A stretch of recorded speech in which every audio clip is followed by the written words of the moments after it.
A circle full of dogs. We're running out. Let's go there with a bunch of crazy dogs.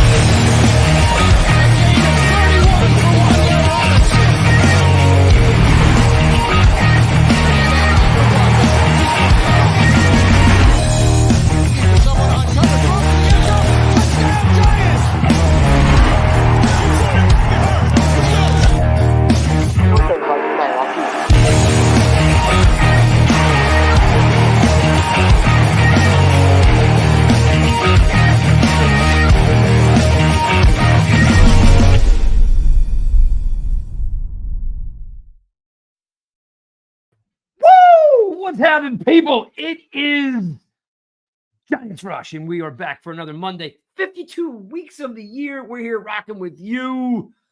New time slot, 7:30. So we appreciate you guys hanging out with us. We're talking Giants football 52 weeks of the year. I'd love to tell you Spartan Mike was here, but I don't know where Spartan Mike really is at the moment. So we'll just rock with what we have. Maybe I'll even give you a little look at my new producer, Zach, who's chilling in the background. He's going to be hanging out with us too. But we've got all sorts of things to talk about. But first, let's just ask you this. Which one is my camera? How about them Giants? How about them Giants? How about them Giants? Woo! How about them Giants? Big time upset. Oh, Spartan Mike has decided to grace us with his presence 1 minute late. See, that's what happens. You give him a contract, and all of a sudden the guy shows up a minute late because he's getting paid all the big bucks. Big win this weekend. We're going to get right to it. Let's bring in Joker Man himself. Sean, what's up? Hey, listen, technically it's only 7:29, so you're 2 minutes. Well, you were 2 minutes early. No. I can only tell you that you on Tom Coughlin time? Well, I was going to say we're on Coughlin time, but so my cell phone is 2 minutes off my laptop. That's crazy. Different satellites, I guess. I take back all those mean things they said about Spartan Mike. Well, save them for. There'll be other times. Well, listen. Let's get right into it. One, thanks for hanging out with us. Giants Rush, new time. I know a lot of you guys are going to have to kind of get used to this 7:30 time slot.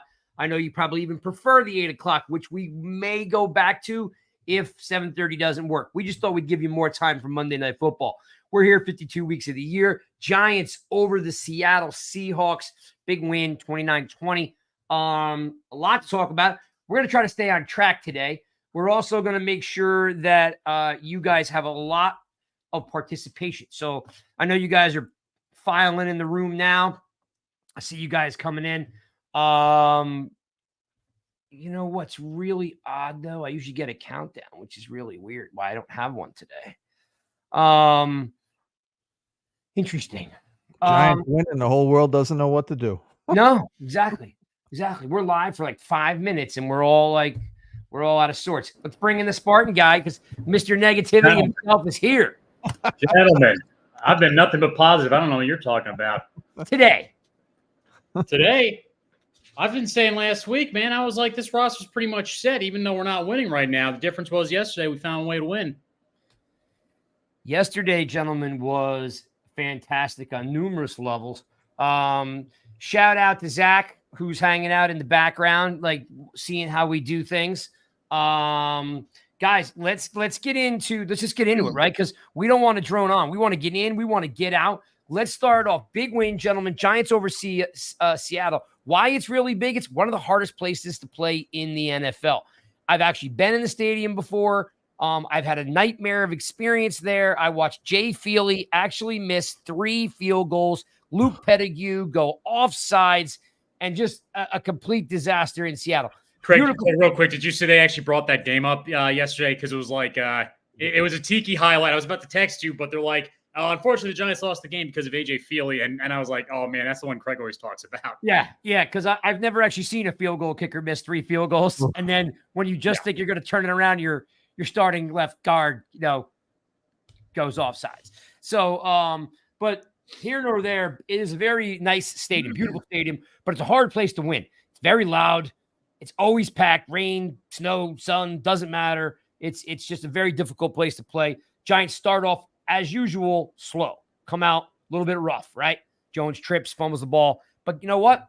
This team is resilient, right? Bang, big time bounce back, right? So I'm going to ask you guys just overall. Let's start off with you, Mike. Here it is, Mike.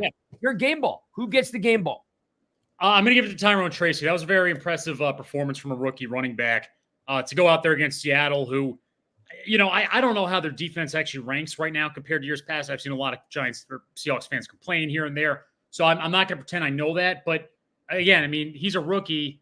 He's a late round pick. He went out there and he had a phenomenal game. So, 129 yards or whatever it was for his final numbers. Very impressive. Very impressive indeed. In fact, he flipped the script on starting running back, possibly, right? I mean, they're going to definitely split time when Singletary gets back. But, I mean, if he plays like that, he's a starting running back for the long run. By the way, not to get sidetracked, but Bill wants you to know that he got killed in fantasy this weekend. As we all know, Spartan Mike runs the Rush Fantasy Football League, and evidently Bill just took one where. So Spartan might be still leading the league, but I know there's going to be some turnover sooner or later. Not now, Bill, just lost, unfortunately. Oh, Bill, there you go. Spartan with his first loss. So hang in tight, Bill. It's not over yet. Yeah, all right. So you're giving your game ball is to Tyrone Tracy. Let me give you the numbers behind Tyrone Tracy, which I think you're really going to dig. 129 yards rushing, highest rushing total by a rookie since Barkley of 19 with 179 yards. So really nice to see him come out of the gate. Even better yet, 7.2 yards per carry. That is unheard of in the NFL. So we got to give props to, which we're going to get into, offensive line, Jones, all that stuff. But game ball for you, Tyrone Tracy Jr. I know Sean really liked him, and a couple of the commentators even commented on the whole wide receiver running back thing. So it was a dynamic day for him. Sean, you game ball, you're up. Yeah, excellent choice, by the way, Spartan. That was one I was considering as well, so I'm going to pivot to my next. I'm going to give a cold game ball. It's going to be to the special teams coach, Gabriel, and then Isaiah Simmons. Clearly big thing. Gabriel worked on that during the week. He told Daboll about that play might be there. Daboll wanted to run it earlier in the game, and he talked him out of it and said, let's save it for a special moment. He did. Simmons comes up with a big-time play and a big-time moment, which we've been talking about for weeks now, right? Yes. Makes it, steals the game. So I'm giving a co-game ball to those two guys right there. And how great is it to finally be able to talk about special teams and the special teams coach in a positive light? Woo! Oh, my God. 100%. Oh, dude. I don't even know where to start with that game ball because, I actually was at my buddy's house, who is from Washington. He lived in Washington. He went to school there. He lives back here now. And that play, I just was standing on his backyard, living room set, whatever you want to call it. I was did not see that coming. But what's so dynamic about that play, Sean, is he jumps through the gap. Yep. He blocks the kick. He runs the kicker over. Yep. And then, he's running stride for stride, down the field or trying to catch Wheaton. And then he just does the old Daniel Jones thing and he trips on the turf monster and he almost goes down. So Giants, right? So New York Giants, the guy that just makes the best play of his entire career almost trips on national TV, right? Yeah. So very cool. Great game ball. I'm going to give my game ball out now.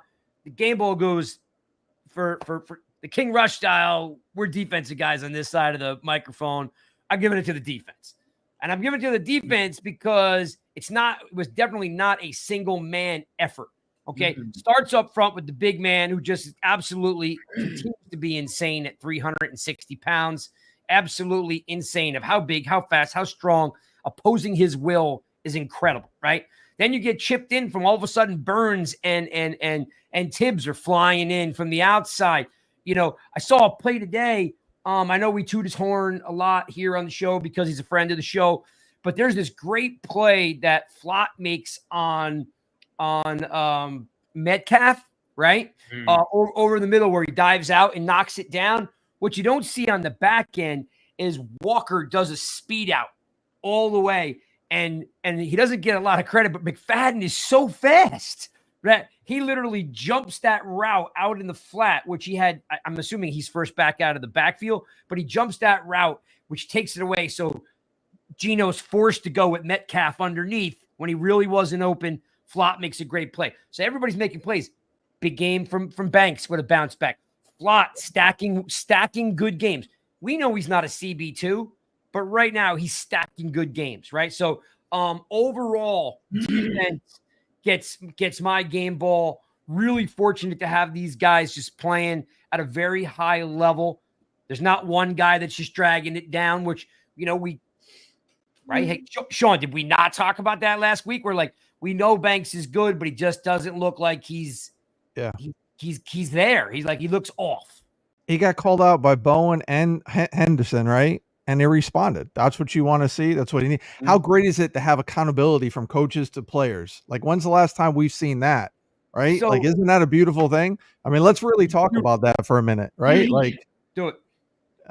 Again, you have two coaches that called out play in a good way, right? But message was received, and then Banks comes out and responds. He doesn't fold up and like, oh, poor me, I got called out by the coach, right? No, he came out, was like, all right, I'm going to show him. I'm going to clean some things up. I'm going to do what I need to do. He came out with more aggression, more fire than I've seen in a while from him, which is really good. So again, kudos to the coaching, the assistant coaches that aren't getting talked about enough, with Bowen being the D coordinator, Henderson being the D-backs coach. Great job calling that out, and Banks responding. And Banks did respond. I gotta give him credit too, because Metcalf is one of the most physical wide receivers in the NFL. That's if you're known to be a little too soft in coverage, to be able to respond and then play as good as you did. Which, by the way, I know we're not huge in analytics, but PFF did rank him as the highest quality Giants player on each play yesterday. That's speaking some volume. There's a correlation there. But for him to play like that against Metcalf is incredible. Huge shout out to Spartan is in the post-game interview with Isaiah Simmons. Our boy Paul Dottino was interviewing him, and who did he give props to? Special teams coach. Yeah. So now we've got Bowen stepping up, Dabes is stepping up, Brasillo's been rock solid. Like we've been laughing about all week. Give this guy another year, pay this guy more money, right? And now the special teams coach. So, like, if people don't see progress with this team, they're not watching the game, right? Because it is progress. Win or lose, it is progress, okay? And people need to wrap their arms around that, because it's not the narrative they want. But it doesn't matter because they're winning, right? I mean, or I should say they won, okay? They're on the right path. Is it a 10-win team? Probably not. Is it an 8-win team? Could be.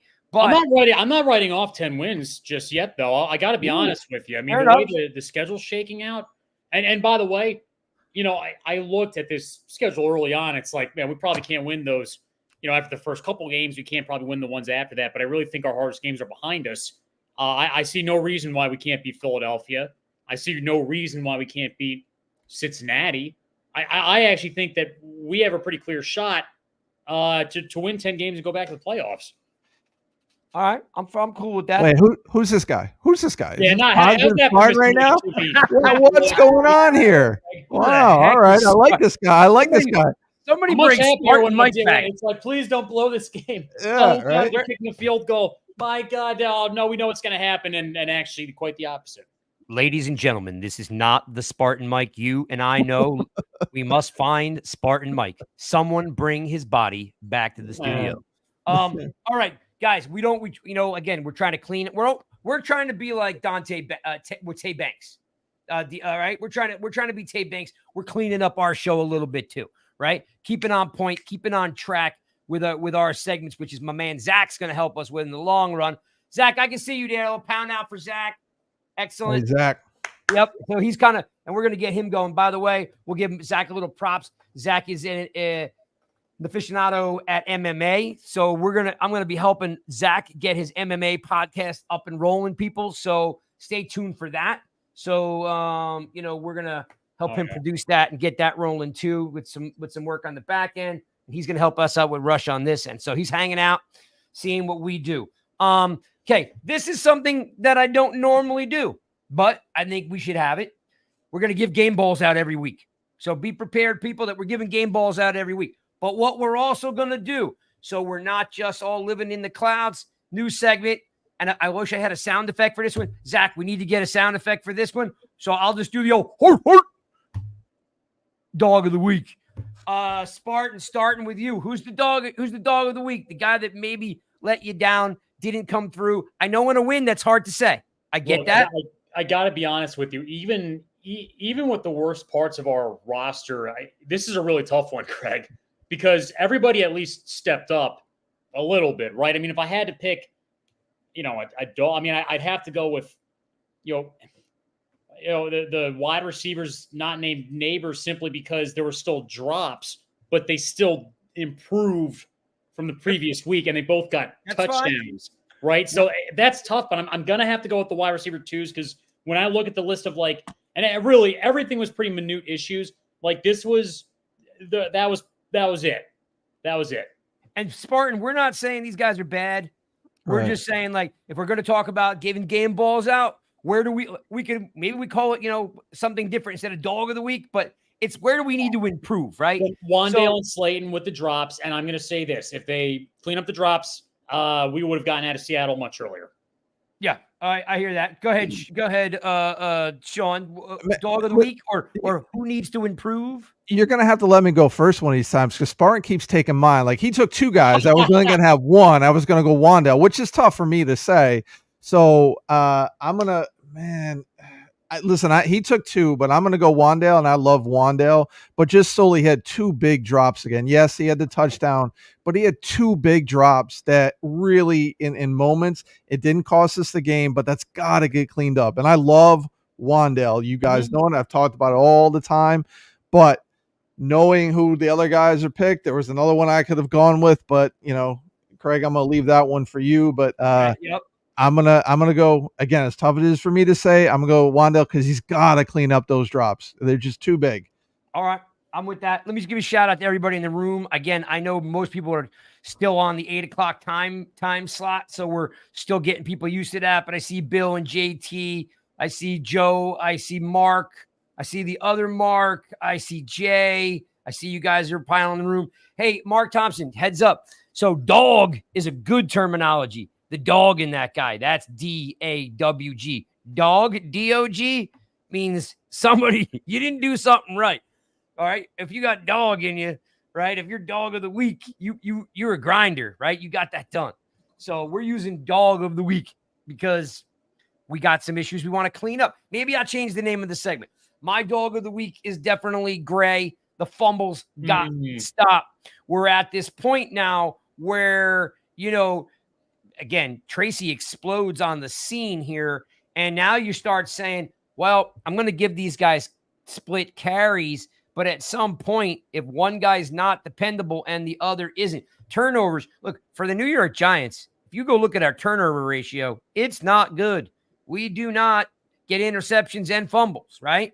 We're not getting strip sacks. So we need to hang on to the ball when we have it. And, Gray is on his third, maybe fourth fumble. Singletary's got a little bit of a fumbling issue too. I don't know if we got to call up Tom Coughlin to come back and show it. And we all laugh, but Tiki Barber broke an NFL record for fumbles. Okay. And literally became the best running back in team history 1 year later because of technique. And I'm not talking about rocket science, people. I'm talking about high and tight, ball in your armpit, where it's nothing but like you flexing a muscle the whole time. The ball here.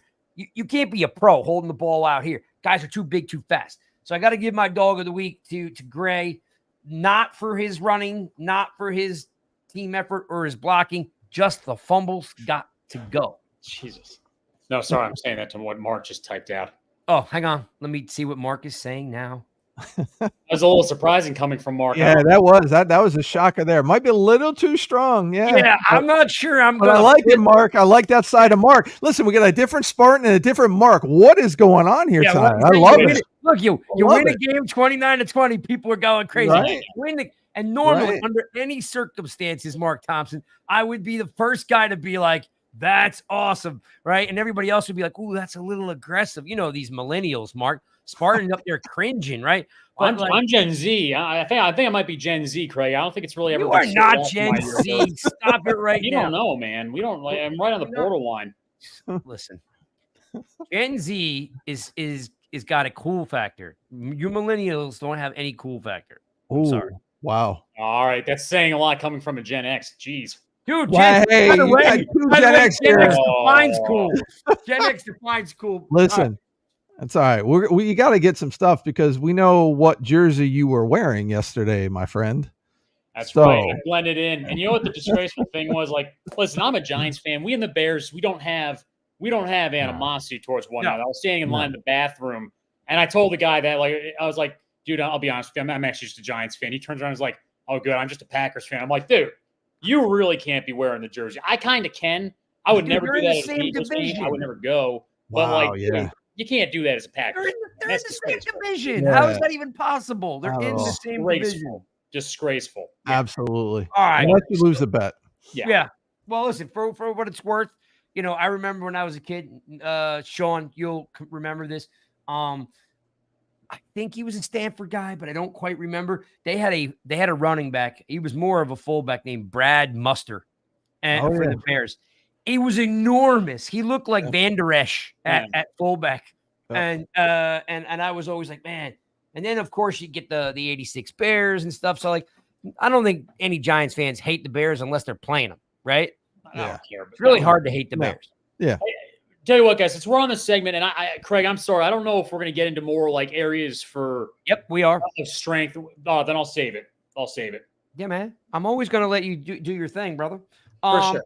All right, so each week we'll do game ball. Each week we'll do dog of the week, or we might call it something else, but we won't be calling it Mark Thompson's name. Yeah, my generation took that word dog and we made it something good, so we might have to change it. You're a little dated there, Craig. Yeah, JT says, I'm going to throw JT on the screen. I need you. I'm going to throw JT's comment. He says, I'm over the gray experience. Yeah, I'm with you, JT, on that one. I do know he's got talent.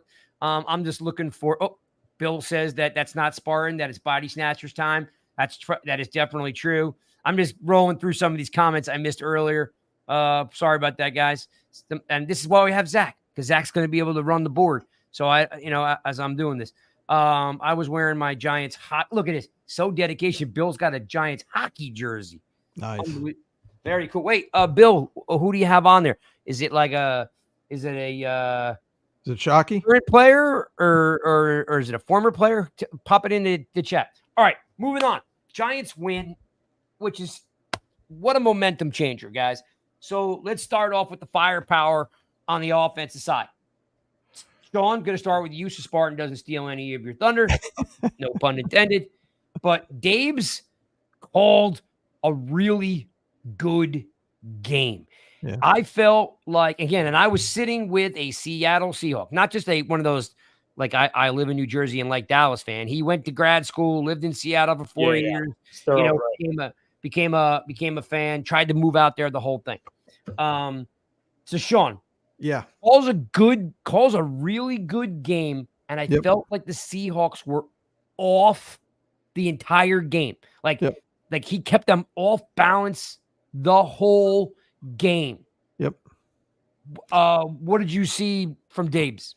Yeah, well, what I like, number one, we had sustained drives, which kept their defense tired, kept them off the field, kept the offense off the field. What I also liked is they ran the ball more effectively. They were balanced, right? So they did some really good things. We got to clean up some things in the red zone, but I like some of the play calls in the red zone.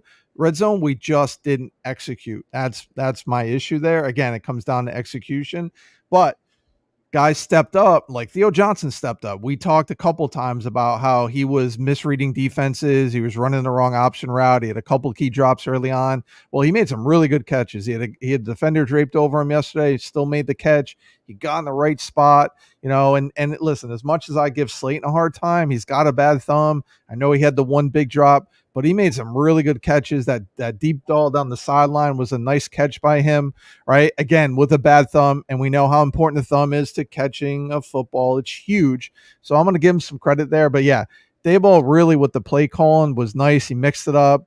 Again, did the right things. And they took the shots when they had it. And again, the time of possession was like ridiculously in the Giants' favor, which you love to see. So as long as we can continue to keep executing and making plays, this offense is going to put up points. And you think about it, if not for the great fumble / potentially bad call by the referee, we put up 30 points as an offense.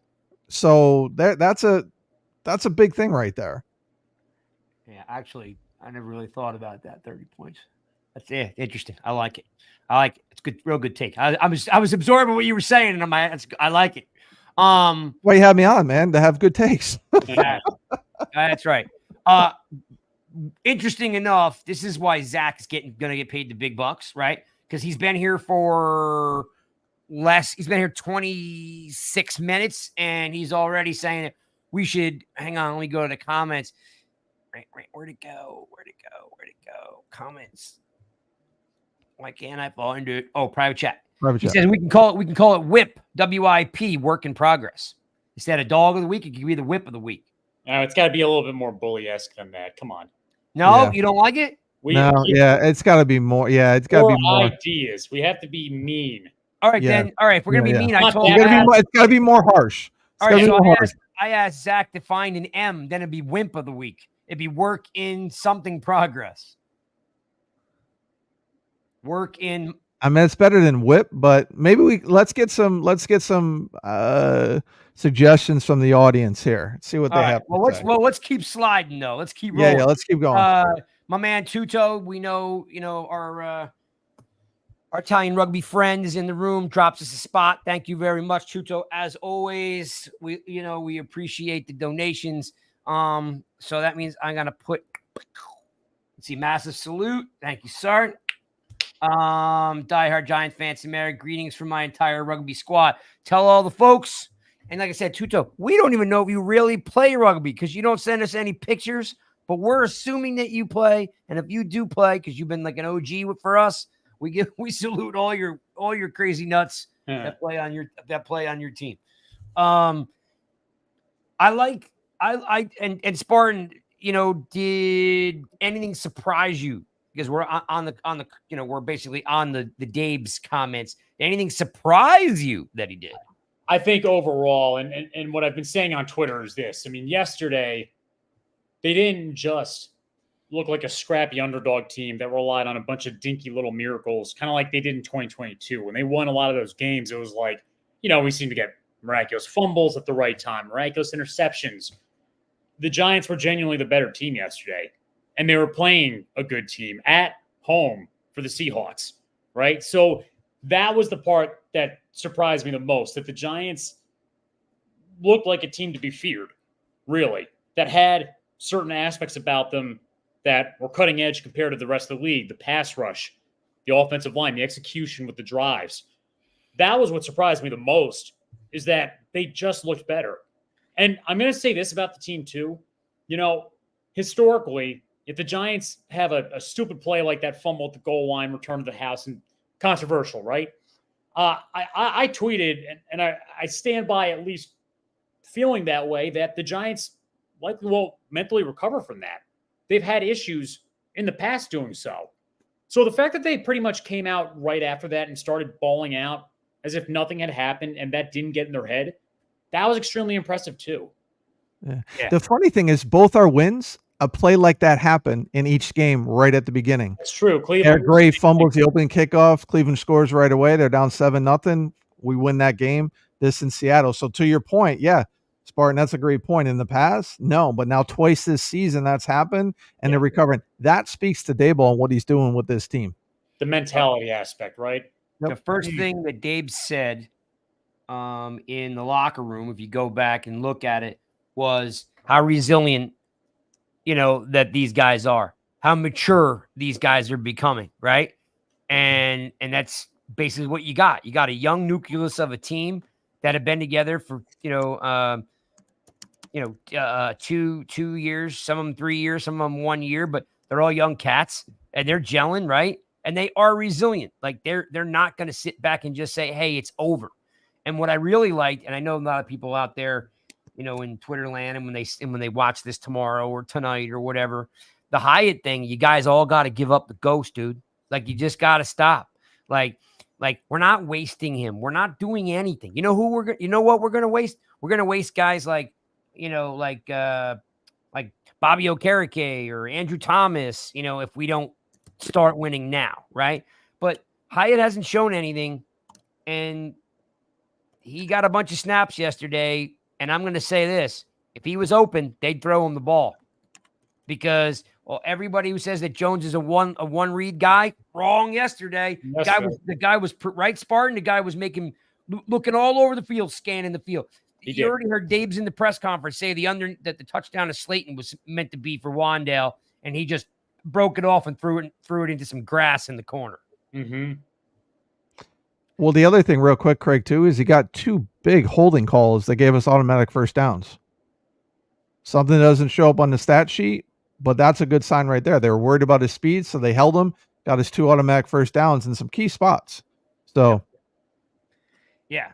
I guess everybody's just like complaining, like, "Oh, Hyatt should be playing more than Wandale, or Hyatt should be playing more than Slayton." I'm like, guys, we got to trust that Dable and the offense knows what they're seeing out there in practice. Yep. Well, let's get to the big boys in the room, and we'll get to the skilled guys in a second. That literally game was won by the offensive line getting Tracy where he needs to go. Brasillo is crushing it, right? But Shawn, yeah, tell them what happened. You tweeted me. I've been asking for them to do this for weeks. Tell the folks. Tell them.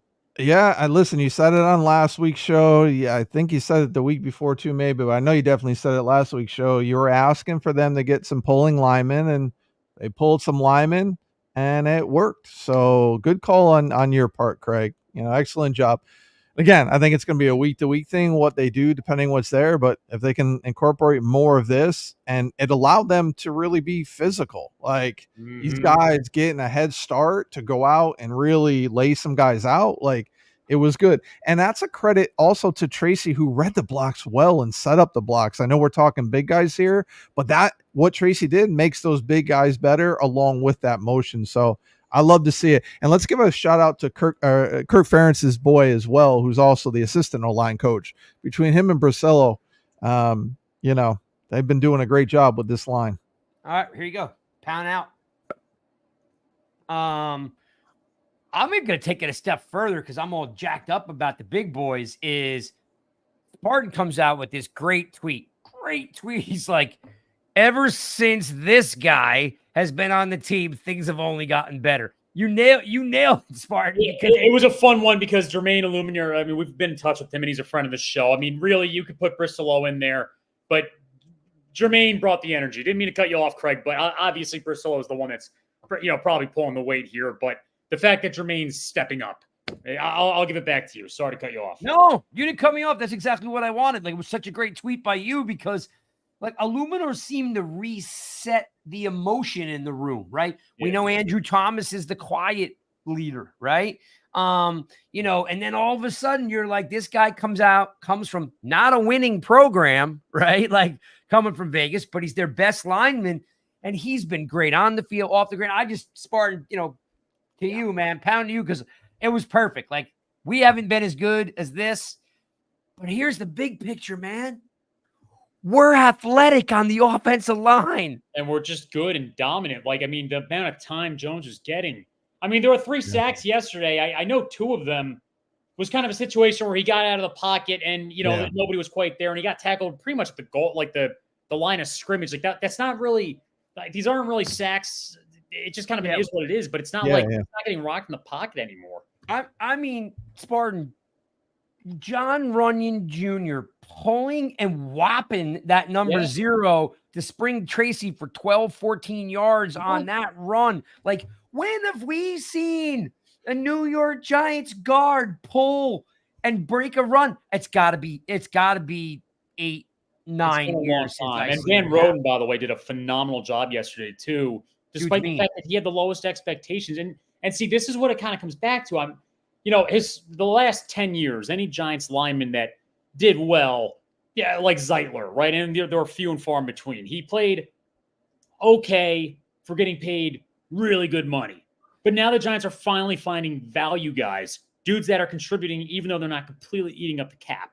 And again, this is not my money, but it's got to be managed right with the cap situation, right? So I'm just glad to see that and for it all to come together with the offensive line. I mean, again, phenomenal performance, and that was probably their best running block performance this year.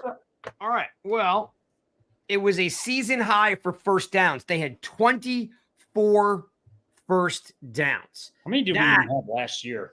Yeah, that is insane for the New York Giants.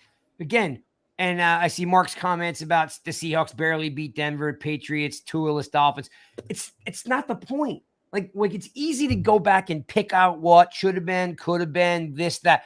The fact is that the team is just getting better, right? Like I can name on 5 things.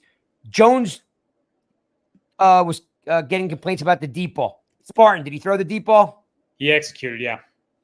Joker, we can't score points, right? Did we score points yesterday? We did. Spartan, did we can't shut down a number 1 wide receiver? Did we shut down Metcalf yesterday? Didn't notice him. We can't stop the run.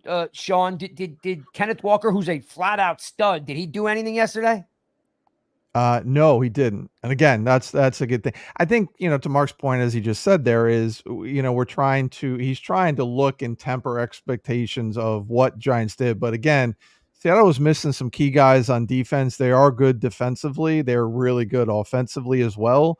And on both sides of the ball. And again, like you said, at home, this is we can't take away. This is a really good win against a good team that put up 500 yards against the Detroit Lions. Right. Yeah. Everybody saw it on Monday Night Football. So I don't want to take away from a win because, again, those same teams, Cincinnati lost to New England. So let's keep some of those things, in check there as well. And then, Mark, that's not anything derogatory towards you. Not at all. It's a great point, Mark. We just want to kind of bring that, that to attention too. They were missing a lot of guys, and all their key guys on defense were back healthy for this game, -1. Murphy was the only one that was out. Yeah. That was key. Yeah, they were missing tackles. They were missing a ton of tackles. Guys were making people miss. And again, it's just about progress. Are we getting better? And yes, we are. We are talking about Metcalf, by the way. I mean, the guy's a machine. And yeah, Lockett had a good game. You're not going to shut down everything everyone does every time, right? I mean, geez, we tripped over our own guard in the first play of the game and fumbled the ball. Right. You know what I mean? Smith's been having a really good season so far, and we kept him in check. So there's a lot of positives about that game, about that team. So that team was definitely, again, it's in Seattle, a tough place to play. To me, that's a very good win against a quality team. Yeah. Agreed. And Geno's been on fire. Geno's always been playing really, really, really well. So again, offensive line, Van Roten just dominant from a strength point of view. I mean, look, they're even praising JMS. They're like, wow, he's growing up right before our eyes. He's getting at the second level, making blocks. Baldinger has been praising, JMS all day. So, and Mark, you're right. We're all for it. As long as they're improving, we're going the right direction. All right, let's talk about breakout, right? Let's put a bow on the line. Throw the big boys away, and let's move out for the breakout for Tracy. I already told you guys, 129 yards, highest rushing total since Barkley in 2019 when Barkley had 179 yards, 7.2 yards an average. Shawn, what'd you like about Tracy? Because he definitely opened some eyes yesterday. Listen, as I've said this before, somebody who played the running back position for a very, very long time, I love running back. So what I loved about Tracy were a couple of things. Number one, I mentioned it earlier. He set up the blocks, right? He had good vision and he hit the hole. And then he was decisive. He was aggressive. Like they talked about in the broadcast, how he went back, spent like 4 hours watching film of the first 4 games and noticed he was running tentatively, not like how he normally runs. So we fixed that. He hit the hole. He set up blocks. But the most important thing that you don't expect from a rookie running back, he did really well in blitz pickup. He set up some really good plays with He blocking definitely on the blitz. So Yeah. to me, those are the things that really stood out. But I love his vision. Like there's a lot. I was having a conversation with somebody the other day. There's a lot of running backs that just don't know how to run the ball properly. They don't know how to read the blocks. They don't know how to set up blocks. And he did that and that's why he averaged 7 yards a carry or whatever it was on Sunday. So yeah. 7.2. Yeah, so really, really great vision. But again, I'm going to point out that as a rookie, he did really well on the blitz pickup. And Sean, real quick, I mean, you bring up a good point about the blitz pickup because, no offense to Barkley, but that was something that he always struggled with too. Yep. And yeah, our offensive line was bad, but there were some times where, I mean, he just completely whiffed on the defensive end and, didn't set Jones up for the pass protection. Yeah, exactly. And I forget which play it was, but there was one where he had to go. He came up, and the defender would have been right in Jones's face, but he blocked him, and I think it was Slayton. He was able to complete the pass to. So it was nice. Listen, in my opinion, it's not overreaction. Just watching what we've seen, I think Tracy has to be RB1 and Singletary RB2, and then you get hardly anything for Gray. But to me, with what I saw, what he's done, he's holding on to the ball. He's got to get the majority of the snaps, next week. I agree.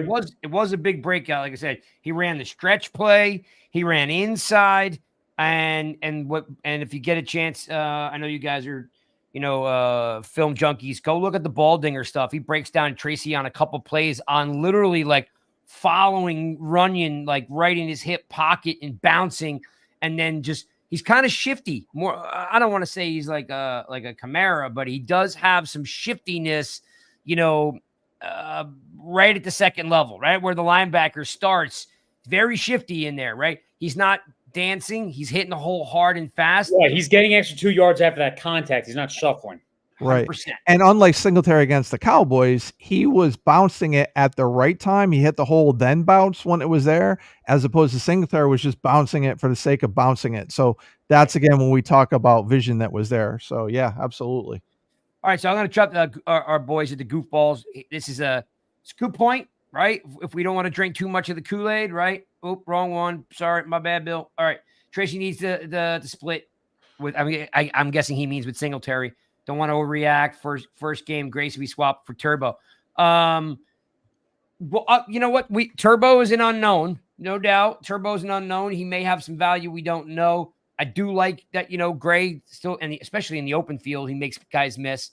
And it is only one game. But again, we're the New York Giants. We don't win a lot of games. We see something positive. We want to focus on it, right? So right now, Singletary and Tracy could be like the Ward Bradshaw team. You know what I mean? Like without the Jacobs, right? The earth, wind, and fire just could be the wind and the fire, right? So we'll see how it goes, but it's nice that, they both have, I don't want to say similar styles, but I think they're both going to stay nice and fresh if they're both getting carries. And like I said, we just played a pretty good Seattle team. So I don't know who's RB1 and RB2. The old rule, Sean, you don't lose your job to an injury. So we'll see. But it doesn't matter, does it? Because they're both going to get carries, and they both have had a pretty good start to the season. Mm-hmm. Yeah. Well, you can see some differences. And Mark brings up another good point about Gray, which, yeah, he had 3 catches for 50 yards. He's good. Use him on third downs or whatever. Use him in screenplays. But if we're just talking pure runner, he's not the same. He doesn't have the same vision. He doesn't have the same explosiveness through the hole as the others. And that is, for me anyway, clear to see. But yeah, Gray did a good job with the screens. But again, when you look at the goal line right before that fumble on 4th down, Gray should have scored on 3rd down. He didn't make the cutback when the cutback was there, and he wasn't able to get through that defender, right? So those are big things where if you can't do that, to me, that's big. So I don't think I'm overreacting for Tracy in one game because he showed glimpses throughout the thing, but he had that breakout game, and you just see some differences when it comes to the other 3 backs. Like he's tough. He can break through the tackle. Motor can make a guy miss. So it's a little different. And we are talking 129 yards, 7 point whatever yards per carry. Like this is an actual very good game, right? It's not. It's not. Yeah, he didn't rush for 80 yards. And we're hovering over it. No, this is a very good game he just played, and that was his first start ever. Yeah, and it's not like he had wide open holes. Yes, he had holes to run through, but it wasn't like they were gaping holes where anybody could have ran through them. There were some really good things he was showing with that vision again. So great point there too, Spartan. See, JT, if I had that, I love JJ Walker was dynamite. Like if I had that drop and every, I'd play that right now because he did play dynamite yesterday. It's a good problem to have. Definitely. Mark and Mark's like, I agree. Gray doesn't have the same field vision, but he's clearly number 3, but useful. Yeah, I know goofballs are kind of calling for Turbo. Turbo's an unknown, right? The fumbles are what kills me on Gray. You know, I mean, he is good in the screen game, but I don't want to beat it up. Good thing is we got backs. We got backs that can carry the ball in traffic, on screens, and Tracy and Singletary have both showed they can pass block. So all good things. All good things. Let's talk about the bounce back player of the game. It's gotta be Darius Slayton. Right? It's gotta be because the guy's just been getting hammered for like, let's trade him. Let's send him to Kansas City. He's got a bad thumb. I mean, dude made every he did had a drop yesterday, but he's still making. It almost reminds me of Shockey, and I loved Shockey. He'd make the hard catch, but he would drop the easy catch, right? And I don't know what if it's focus or what, but I mean, I don't know. The guy does come up with plays. That catch, that throw and that catch, Spartan, 47 yards. He drops it in the bucket on the sideline. You know what I mean? And it looks like he's done this his whole career. Yeah, impressive play, right? And that's what we want to have Slayton. When we re-signed him for the money, it's kind of like, all right, we have a solidified wide receiver too. And I would argue leading up to yesterday, you know, the Giants didn't see that in Slayton. It was a little disappointing, but yesterday he played very well. Is that now? Let me ask: are you polling us on the comeback player of the game, or are you denoting to him and just want to speak to him? I think he just had the bounce back because last week I was losing my mind. Yeah, no, I completely get that. I would have if it's an award, I would have given it to Banks. But yes, he did bounce back, and we saw it, and we're like, that's the Slayton we know and love. Also, too, what's up to the goofball guys jumping in, and I see Brad, you know, is hanging out with us now too. So thanks for hanging out. All right, let's talk about Slayton, Sean. Let's get into some numbers. Slayton had 11 targets, 8 catches for 11 targets for 122 yards and a touchdown. Okay, that's the 3rd highest of his career. His is pretty cool stat. Ready for this one? Yep. It's the sixth 100-yard game of his career, and the first that the Giants have won. So what does that tell you? That the guy has been on a bad team his entire career, and, you know, he's had 5 other 100-yard receiving games, and they're all losses, right? So that goes a lot to saying the quarterback has had issues, the line has had issues, right? It's his first time he's had over 100 yards, and they've won. So, what's your thought on those numbers? They're pretty good numbers. I mean, they're really good numbers. Again, he overcame a big drop early on. I still need to see he's not going to do that in big moments again the rest of the season, but the guy can produce absolutely. And I give him the hardest time in the world. I have for a couple of years, but I got to give him his props for what he did yesterday. Again, that sideline catch was very nice. The touchdown catch and the deep ball was nice because that's one in the past he's dropped before too, being that open, right? So, and again, what impressed me the most was he did it with a really bad thumb. The thumb was taped up. He's never going to be a hands catcher, but if he can do those things and he can be a wide receiver 3 or 2, then that's good. It's going to open things up for the rest of the guys. I just need him to make the plays when they count, and yesterday he did. So, again, I'll give him props.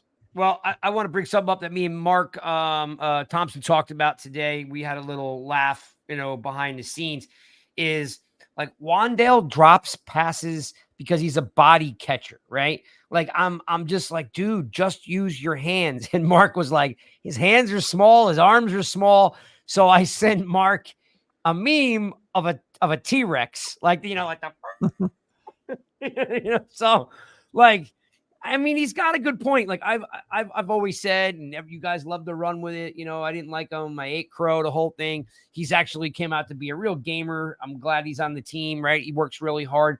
But there's a drop a game, two drops a game, because he just doesn't catch with his hands. How do you guys overcome a receiver that you can't catch with his hands because they're too small? I mean, what the heck is that? Well, I think part of it too, we have to keep in mind, we forget about Wandale. He's still relatively new to the wide receiver position. He was playing running back for a couple of years. He started off as running back at Nebraska. So he's still learning some of it. There are times he catches it in his body, but I do think he's more of a hands catcher than we give him credit for. And he is definitely more of a hands catcher than Darius Slayton is, without a doubt. I think there are times he goes to his body too much, but I don't think he's a body catcher. Slayton is definitely a body catcher, and without a doubt, Wandale, in my opinion, is not. But again, he's still relatively new to the position. He hasn't been playing it his entire career. Yeah, I love you, but I can't buy that one, man. Tracy's playing it 1 year out of college. Like, I mean, just I don't know. These guys are amazing athletes. Sean, I get what you're saying. I do feel like as this much time has passed, that it could have been enough for him to adjust to catching the ball. Like, I think he's had enough time to at least get consistent at it to the point where we're not having to highlight it on a Monday night show. Yeah, he absolutely has to get better and not get those drops. Again, it wasn't a problem in the previous years, right? Don't get me wrong. I'm being an armchair quarterback here. Being yeah. No. Hard. I got crumbs on my chest from the chicken dinner I just had. You're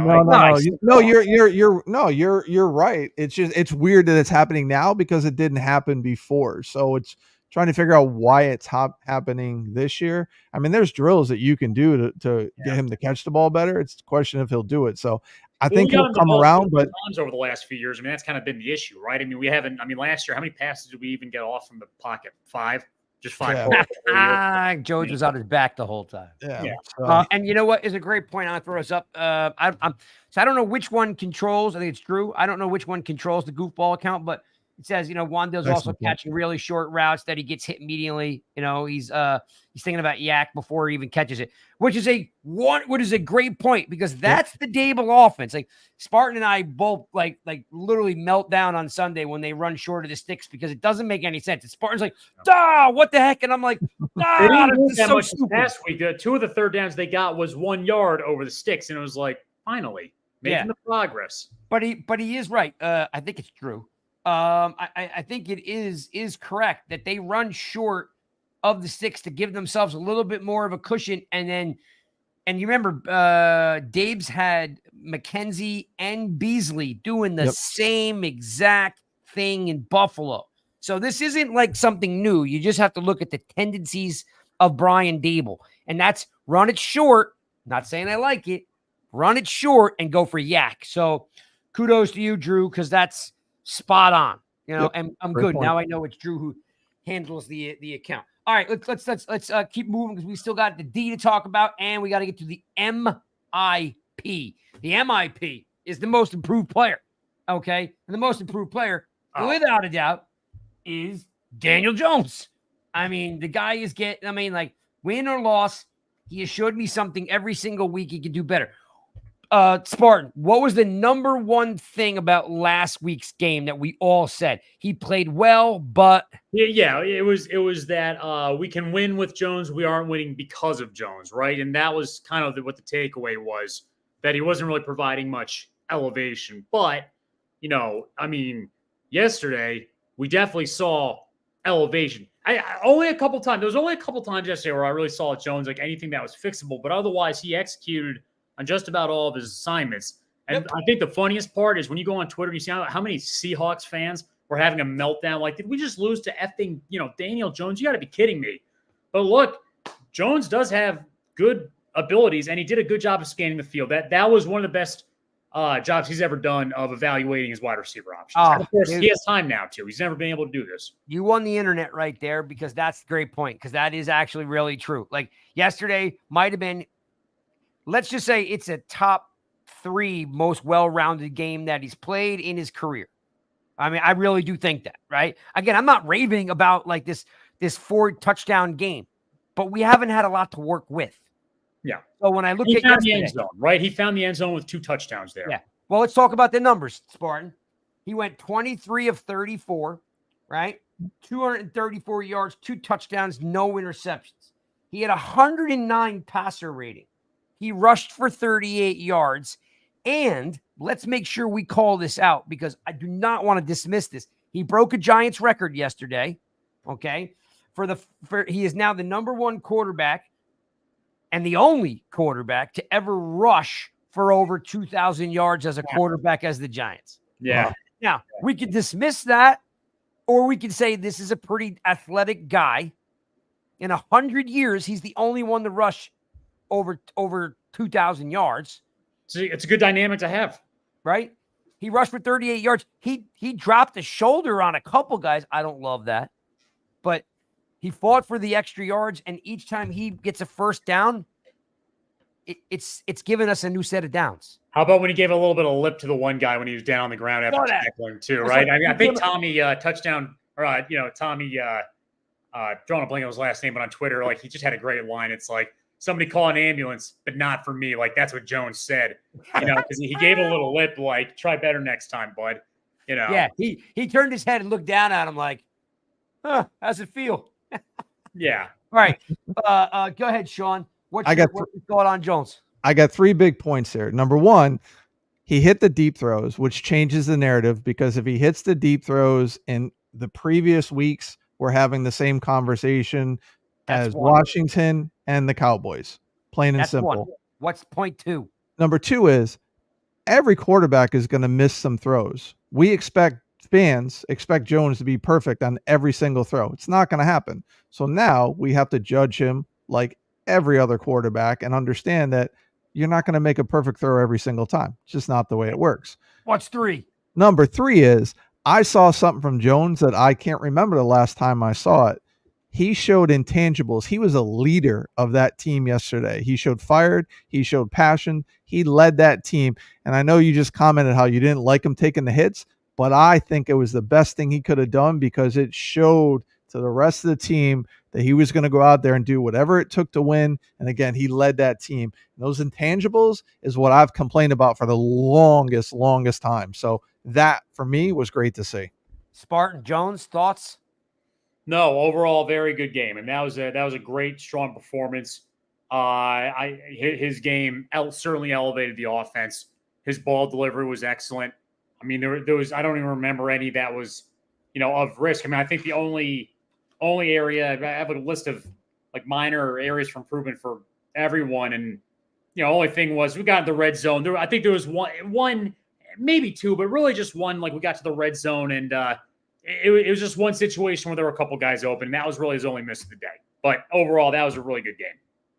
Yeah, he ran hard. I don't know what happened at that first play. Tripped over. Thomas kicked him in the leg.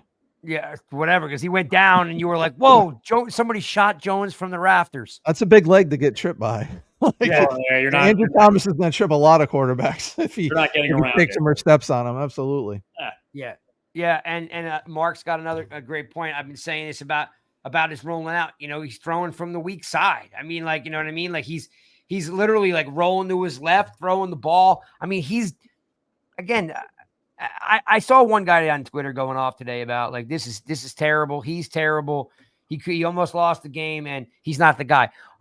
We all know there's a really good chance that he's not coming back, or they draft a guy and he's the bridge quarterback to the next guy. But right now, today, what I can tell you is this. He's literally giving you everything he's got. I mean, can I give you guys some very mind-blowing stats? I was not aware of the circumstance. Yeah. Daniel Jones' career stats, home versus away. Home, 32 games played. 6,500 yards, 27 touchdowns, 29 interceptions. That's pretty bad. That's when he plays at MetLife. Away, 33 games, 7,000 yards, 41 touchdowns, and only 14 interceptions.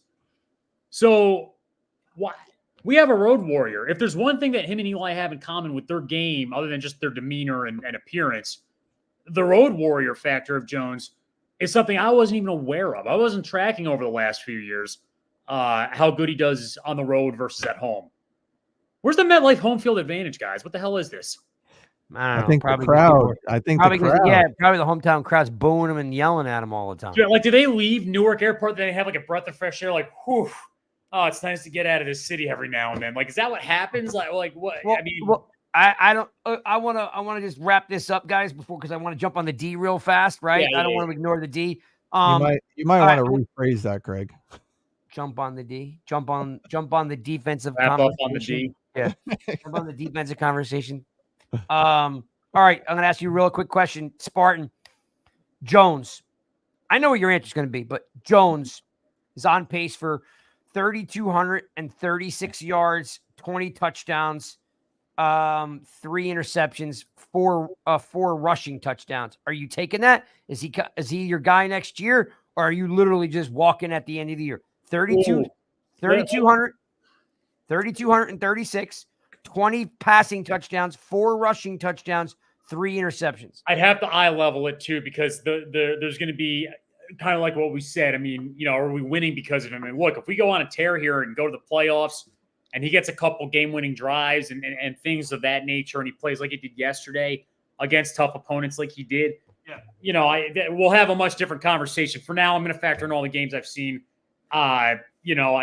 Just how I feel now. You're bringing up a good argument with the stats because they're so borderline, right? This is always the problem with Jones. It's always right in the middle where it's like, I don't know. Just don't get it wrong. Well, they're going to draft a quarterback regardless. I want to also give a shout out to a couple new people in the room, which is like Neil. That's my uncle right there. That's my Uncle Neil. Oh, what's up, Neil? Uncle Neil? Thank you for showing up, Uncle Neil. Is Uncle Neil the one in LBI? Yes, season ticket holder for many years. Awesome. Yeah, and then there was a couple other guys in here. I'm trying to scroll through. I think one of Zach's buddies were in here hanging out. So, want to give you guys a shout out. I'm looking for him. It was so far back here, and I can't seem to find it. Let's see. Wait. I'm getting close. Zach Johnson, that's him. Tyler Reed. All right, so shout out to Tyler Reed too. Thanks for hanging out with us. All right, guys, defense. Oh, my buddy Dr. Greg, who popped on with us last year to talk about, or 2 years ago to talk about Jones's spine injury because he's a spine doctor. Because at first I saw Dr. Greg, Dr. Greg, and tag his YouTube user. I was like, Craig, what kind of doctor is this? You getting? Yeah. That's my buddy who's the spine doctor. Yeah, we had him on. Which, by the way, Sean, you met him. He was at the game with me the other night. Oh yeah, okay, all right. Yeah. All right. So defense. Some really cool stuff here, guys. Defense right now in the NFL, the New York Giants lead the NFL with 22 sacks. Beautiful. They had 7 sacks yesterday. That is the second highest total under Dave's. He had one game at 8. Now he's got a game at 7, leading the league. There is no one in the building that saw that coming. Okay. We knew it was going to be good, but not lead the league. Bounce back game from Banks. I think Spartan, you're going to touch on that. And then Bowen basically really getting comfortable with the personnel. Spartan, you're up first. Tell me about the D. Yeah, 100%. I mean, first of all, the Giants have a real identity there with their front 7, and they played excellent yesterday. Not just the guys, the usual cast of characters between Phibbs and Dexter Lawrence. My God, he played amazing football. And Burns. I also want to give a shout out to the DNs, the 3-4 DNs. They actually played very good football yesterday too. The D tackles, DNs. It gets a little confusing with the D3, but we say that's one of the biggest weaknesses with the Giants, and fair enough, it tends to be. But those guys next to Dex, they showed out. Nunez and DJ Davidson, they both did very good. 7 sacks yesterday, Spartan. 3, not 1, not 2, 3 from Dexter Lawrence, 2 from DJ Davidson, and he almost had a pick if he had any kind of speed. Yeah, and Burns with a sack, and then Tibbs and Burns shared a sack. But and that half sack doesn't speak to how really well Phibbs played. And by the way, he's really become like a muscle man in terms of how he plays. The physicality of getting right up and pushing the offensive lineman back. He used to never be able to do that, but now he executes that. We were just talking about his inside move last week, right? Yeah, I'll still want to cover see off. that, Spartan. Still want to see that. I Yeah. still want. I don't know how to tell Bowen, but man, put Burns and Tibbs on the same side. You're going to wreck a lot of stuff, and then put Aziz on the other side and go for that NASCAR. And then I'll just rip it off here with defense. Now we got to move. And Sean, I want to get it over to you. Thanks. Secondary, very impressive. Banks, complete 180. He looked like he could be the cornerback one. Bowen's overall defense, phenomenal. Was not bend, don't break. They actually got off the field pretty consistently there in the middle of the game.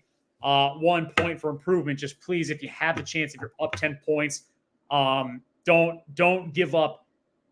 Don't give up then and there. If I can make one recommendation to Giants while they're in that situation, Craig, I know you pointed out the prevent defense and your frustration with it. We saw in 2010 against Michael Vick. It was a nightmare. I would consider, if I was Bowen, using Simmons as a QB spy in those situations, because then we don't have to worry about somebody breaking off. You have an athletic middle linebacker or athletic linebacker, if you will, that can get the quarterback down in case he tries scrambling. That's the only consideration. I think that might save us a little time, a little yards, everything like that. Because if they did make that field goal and went to overtime, and we would be singing a different tune right now. But overall, phenomenal job all around. Yeah, the one quick point I'll say to that, Spartan, too, was tough was Seattle went to the no huddle, so the defense got really tired. They couldn't sub in. They weren't getting sub in, so they get gassed. And so, yeah, I agree with you. That's the one area. I don't know that they necessarily went prevent as a more that they just got gassed, like right with that. So to your point though, Craig, with the thing, can I do a little Joker justice here? Is that can I do that? You can, and right before you do it, I want everyone to watch this. Which one is my camera? How about them Giants? How about them Giants? How about them Giants? Floor's yours, man. The floor is yours. So here's what I'm saying. In the offseason, remember, there was a lot of people who were very upset over the Bowen hire. Didn't think he was going to be a good hire. On this very show, I said that Bowen has more talent on his defense, especially on the edge rushers, than he had in Tennessee. And he uplifted those guys with less talent. So I really thought that they were going to do well. I didn't think they were going to lead the league in sacks. But again, with Tibbs and Burns and those guys, he didn't have those kind of edge rushers in Tennessee. So I want to bring that up with that point of Bowen was an excellent hire. We saw this coming, and think about what he's done against teams that have been scoring a lot of points. We held Washington, who's been scoring points the last several weeks. We held them without a realize touchdown. how good of a game that was against Washington at the time. Right, exactly. Right. Then Seattle, we held them to 13 points. 13 points. On the offense, who just, how many points did they put up against Detroit again? A lot, I think, if I'm not mistaken. They put up quite a bit against Detroit. So when you look at the Cowboys, he held the Cowboys to 20 points, but I think technically it could have been 13 or 16 lost points. 40-17 and 40-0 just 1 year ago. Exactly. So when you look at what he's doing against top offenses, that speaks a lot. I agree. He's utilizing his talent the right way. And there was a play yesterday, man, it was just, you had Dex, Tibbs, and Burns all basically getting to the quarterback at the same time. It was such a beautiful thing to watch. Totally. So they had to get used to a new defensive coordinator scheme, how it was going to do, and he had to get used to his players. So again, in 5 games, I realize it's only 5 games, but he's done a really good job against some really good offenses. And Sean, you and I were talking about, and I clearly have been harping on the fact that, this guy's bringing a new defense in. He's got to learn what his personnel can do. He has no idea. Right? What did he say at Hard Knocks? I don't know who that guy's going to be. Who's going to be that other rusher? Well, Nacho's come on really strong. Davidson has come on really strong. Like, he's got to get used to actually, because, these guys, they're in shorts. They're in uppers, right? They're, you really got to see what these guys can do in the game. Right. Some guys are they're okay practice players, but they're great game players. Right. Yeah. What's up, Cold? Good point. Burns is being more disruptive, right? Because now he's comfortable. Okereke still coming on, right? He's getting there, right? And he was, and Okereke was a little bit of a slow starter last year, right? When he got here. So these guys are still getting used to, like, if I go here, what happens? If I go here, what happens? Should I scrape? Should I come through this gap? What happens? Like, they don't know each other. They're just starting to click that Rubik's Cube, right? And I've been harping on that for weeks now. Just let Bowen figure out what he has. right? Yep. And It the took other some thing extra for time, right? Go ahead. Sorry, Drew. no, I was just say just for some of the old school football fans, what Bowen is also doing, he's making the zone blitz popular again. Like that's utilizing the talent. He's not setting guys up. He knows he doesn't have man coverage corners right now. He's utilizing a lot of zone blitzes. I don't know if enough people are recognizing that, but that has been huge and it's confusing quarterbacks. How many times have we seen Pinnock coming off the corner? How many times have we seen McFadden coming up the middle and then 3 plays later coming off the edge? He's utilizing the talent. He's still getting used to what he has. Mark says Okereke's playing a lot of coverage, which is still great, right? And then also, when Simmons did his post-game interview, he said, hey, I knew ahead of time that I wasn't going to have a big defensive role during this game. So I wanted to be ready for special teams. Yeah. I mean, that's not only is that a team player kind of thing to say, but there's a perfect example of we're taking Simmons off the field this week because we're doing something else. So Bowen is, still playing mad scientist a little bit. Yep. And the other point that also to bring out for people to realize is how Bowen runs a collaborative effort defense with the coaching staff. It's not just one, they're all working together, and that's paid dividends so far because you got Patterson working with the edge guys, who Patterson's one of the, if not the best D-line coach in the NFL. He's now working with Tibbs and Burns and all that. So let's give props for him utilizing that collaborative effort with all the coaches and positions working together. Spartan, you got 30 seconds because we're going to wrap this up. By the way, folks, for whatever reason, I usually get magnets, and for whatever reason, I have a huge pack of stickers, right, with all the different. You guys know I create a new logo every 2 years. I don't know if you guys can quite see them, but I got a pack of these stickers that came in today. There's probably about 50 of them in there. If you want a sticker for the beer fridge, or or something that you sticker up. I don't know. Maybe the back of your car, your beer fridge. I don't know. Hit me up on a DM and I'll send you out some Rush stickers. They're pretty cool. We've got the headphones, right? The King Rush one, and then we got the Jawless one here. So I got those. I'm gonna give those out. I got some other stuff coming in. We're working on some cool stuff. Working on some interviews. I'm trying to get those popping for you guys. And Spartan, you got 30 seconds to rant. Yeah. Go.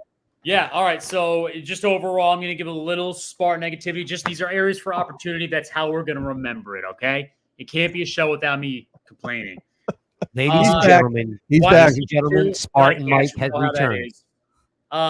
Defense needs to get off the field. If you have the opportunity, you're up by 10. Please, do your best to mitigate. We talked about that already.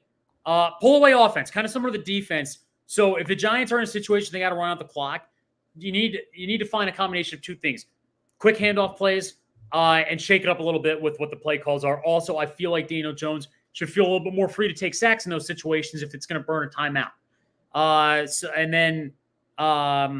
Did better in the red zone. Still a little bit of an opportunity there to capitalize even more, but they're trending in the right direction. They did much better yesterday than they have done all year in the red zone. Got 10 seconds. One big thing, and I know you're all going to agree with me with this. I'm getting worried with the bobbling of the ball and the punt returns. It's going to come back to bite us. If you're punt and returning, just holding that ball, we cannot afford turnovers on special teams. So those are all the little things. Pros, I'll just sum it up because we already talked about it. 4, Jones, strong, rookies. This is the best Giants team in the last 10 years. Yeah, Spartan, I like it. Go ahead. You got 30 seconds. You are on the clock. Go. Yes. So Jones making smart plays, throwing the ball away, throwing the ball in the dirt, whatever it needs to happen. I like that. People need to pay attention to that more and understand that not every throw is a misthrow, as I said earlier. So smart things, not turning the ball over, taking the points when they're there, not forcing an issue. He's not turning the ball over in the last 4 games, minus the Hail Mary throw, which is fine. And then lastly, catch the freaking ball. Catch the freaking ball. Catch the freaking ball. That was under 30 seconds. So I'll say it one more time. Catch the freaking ball. Awesome. Well, that's another episode of Giants Rush. We're going to wrap this puppy up. Craig, can I make one more announcement? This is a quick one. My It's a little bit of goodness. random, and then I'm done. I need to a take good the thing or a extra- bad thing? You're going to say something good or bad? Spartan was yeah, Craig well, Jr. tonight. Good if you want it. So, Giants fans, I have 2 front row tickets to Giants Steelers, front row of the stadium, lower bowl. I unfortunately am no longer able to go. If you're interested, feel free to reach out to me. Happy to talk about it. Oh man. Well, listen, we don't want to. If you're interested, hit up Spartan if you want those seats. Just remember, like, there's going to be like 20,000 of you all at one time. So just keep in mind, it's probably first come, first serve. So make sure you hit Spartan up on his DM. Sorry that he can't go to that game. He didn't offer those to me or Sean, but that's okay. It's fine. I have you here. That was offers for everybody. It's all good, man. Shout out to Zach for his first hangout with us. Bang. We're going to get him rolling next week to keep us on track because we are 15 minutes over. I tried really hard to keep you guys on track. I thought we did a pretty good My job. fault. Sorry. Spartan's fault. He was Craig Jr. tonight. No doubt about it. Yeah. He had his listen. We knew we were in trouble. I knew we were in trouble when I saw he had the notebook over there. He came with a notepad, everything there. I was like, man, he's got a lot to say. Now, baby, come on. He's got a lot to say. He's like, Spartan's taking notes. We're screwed. All right, man. Look, you guys all know nygiantsrush.com. I don't really have much of a rant, but I did have someone yesterday ask me, hey, it was pretty cool you guys interviewed Justin Pugh. Just for the record, in case you're new here by any exactly. See what? You know what? Cold always ends the show with a good quote. Damn millennials. Damn right. Cold. We damn suck, right. bro. Damn right. Just in case anybody know, if you're new to the show or you don't know, we have a YouTube channel, which is Giants Rush. If you guys can subscribe, that would be absolutely tremendous. But on there, you're going to find Daniel Bellinger, Dane Belton, Carl Banks, Leonard Marshall, Kurt Warner. You're going to find Dominic Hickson. You're going to find David Wilson. You're going to find, Chase Blackburn. And I mean, we've interviewed 60 players over the last couple of years. A Soyber deal. We've interviewed all these cats. So if you want to check them out, it's all on the YouTube channel. nygiantsrush.com is a website where you'll find some good content. Truth is usually writing, but on Wednesdays we have the review show. Okay, that's called Rush Hour. Right, it's an hour where Chris and Truth basically review the upcoming game. So you guys can check them out on Wednesday. And, we're always here on Monday at 7:30. If you guys have a complaint on the 7:30 show, just DM me and let me know. But it seems like you guys are all adjusting to the time. What else? I think that's it. We're going to see you guys next week. Thanks for hanging out with us. Peace.